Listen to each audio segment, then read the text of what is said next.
সেই মহিলারা সবচেয়ে বড় নিরাপদ। অমুকের বেটি দেশ ছেড়ে পালায় না, এখন সেই বেটিকে দেশ ছেড়ে পালিয়ে গিয়েছে। তাই আমরা ক্ষমতায় গেলে দায়িত্ব পেলে দুর্নীতিমুক্ত রাষ্ট্র কায়েম করব।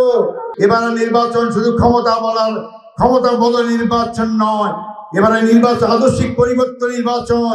ভাই সাহেব, বন্ধুগণ, আমি আপনাদেরকে বলতে চাই, আমরা যখন এই কথাগুলো বলি তখন সচেতন কিছু ব্যক্তি ইসলামকে জামাতকে সহ্য করতে পারে না, তারা বলে বেড়ায় দুইটা কথা। একটা বলে যে এই জামাত ক্ষমতাকে নারীর কোনো স্বাধীনতা থাকবে না, তাদেরকে বোরখা পড়তে হবে, চাকরি করতে দেওয়া হবে না। সম্পূর্ণ মিথ্যা কথা। বর্তমান আমির জামাত ডাক্তার শফিক রহমানের স্ত্রী, তিনি একজন ডাক্তার, তিনি মেডিকেল কলেজ চালান, একটা মেডিকেল হাসপাতাল চালান। উনি কি ঘরে বসেই চালান? রফসি গিয়েই চালান। আমাদের শহীদ আব্দুল তাহের, তার স্ত্রী একজন প্রফেসর, ডাক্তার প্রফেসর, তিনি হাসপাতালে চাকরি করেন, তিনি শিক্ষিত হয়েছেন। তাকে তো আমরা বাধা দিইনি কোনো সময় যে তোমাকে বাইরে যেতে হবে।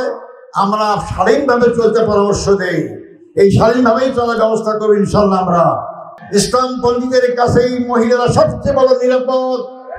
বিশ্ববিদ্যালয়ের ছাত্র টকবগে শক্তি যৌবন, তাদের কাছে যদি একজন টকবগে ছাত্রী নিরাপদ থাকতে পারে, তাদের পিতা আমরা, আমাদের রক্ত অত গরম না। আমরা যদি দায়িত্ব পাই, সমগ্র বাংলাদেশের নারী সবচেয়ে নিরাপত্তা ভোগ করতে পারবে ইনশাআল্লাহ। বাংলাদেশ জামাত ইসলামী অনেক ত্যাগ স্বীকার করে আজকে এই পর্যায়ে এসেছে।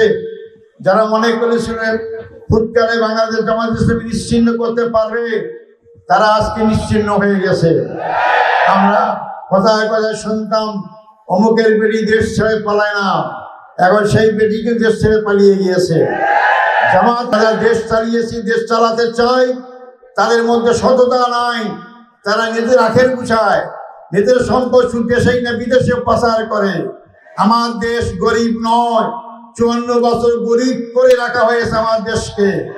সুজলা সুফলা সুন্দর এই বাংলাদেশ, যেখানে আমাদের গোলা ভরা ধান থাকতো, সোনালি আঁশ আমাদের থাকতো, যেখানে আমাদের পুকুর ভরা মাছ থাকতো, আজকে সেই বাংলাদেশ কেন শুকনো হয়ে গেছে? কেন পদ্মা নদীর আজকে অসর হয়েছে পানি? কেন আজকে সেখানে গরু গাড়ি চলে? কেন আজকে আমাদের রাজশাহী অঞ্চলের কয়েক কোটি মানুষকে ক্ষতিগ্রস্ত করা হয় ফারাক্কাবাদের মাধ্যমে? কেন আজকে আমাদের সিলেটে টিপাই মুখের উজানে 54টা বাদ দিয়ে আজকে নদী শুকিয়ে রাখা হয়? যখন পানির দরকার হয় না তখন পানি আমাদের ছেড়ে দেয়, আর যখন পানির দরকার হয় তখন পানি আটকে রাখে। এর দ্বারা প্রমাণ হয় 54 বছরের স্বাধীনতার বাংলাদেশের বন্ধু হিসেবে ভারত পরিচয় দিতে পারে নাই। তারা আমাদের শোষণ করেছে। আমরা ভৌগোলিক স্বাধীনতা পেয়েছি, কিন্তু 54 বছর রাজনৈতিক স্বাধীনতা আমাদের ছিল না, সাংস্কৃতিক স্বাধীনতা আমাদের ছিল না। ইমান আকিদা নষ্ট করা হয়েছে। সে বাংলাদেশকে আবার সেই দিকে আমরা নিয়ে যেতে চাই না। তাই আমরা ক্ষমতায় গেলে দায়িত্ব পেলে দুর্নীতিমুক্ত রাষ্ট্র কায়েম করব। এবারে নির্বাচন শুধু ক্ষমতা বদল নির্বাচন নয়, এবারে নির্বাচন আদর্শিক পরিবর্তন নির্বাচন। এবারে নির্বাচন সন্ত্রাসমুক্ত বাংলাদেশ গড়া নির্বাচন। এবার নির্বাচন আধিপত্যবাদী শক্তির হাত থেকে সম্পূর্ণ মুক্ত হয়ে স্বাধীন সার্বভৌম বাংলাদেশ মাথা উঁচু করে দাঁড়াওয়া নির্বাচন। সেই নির্বাচন আমাদেরকে জনগণকে এগিয়ে নিয়ে আসতে হবে। গণজোয়ার সৃষ্টি হয়েছে, আমি যত জায়গায় গিয়েছি গণজোয়ার সৃষ্টি হয়েছে। এই গণজোয়ার দেখে অনেকে আবল তোল শুরু করেছেন, অনেক জায়গায় হামলা করা শুরু করেছেন। হামলা করে জামাত ইসলামী স্তব্ধ করতে পারবেন না। আপনারা যারা যুবক এখানে আছে বলতে চাই, আপনারা যুবক পাহারা দেবেন প্রত্যেকটা ভোট কেন্দ্রে। আপনারা পাহারা দেবেন ভোট চুরি করার জন্য নয়, ভোট ডাকাতি করার জন্য নয়।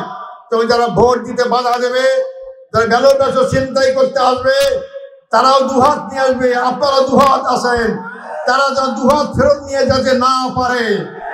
আমরা কারো ভোটাধিকার নষ্ট করতে দেব না ইনশাআল্লাহ।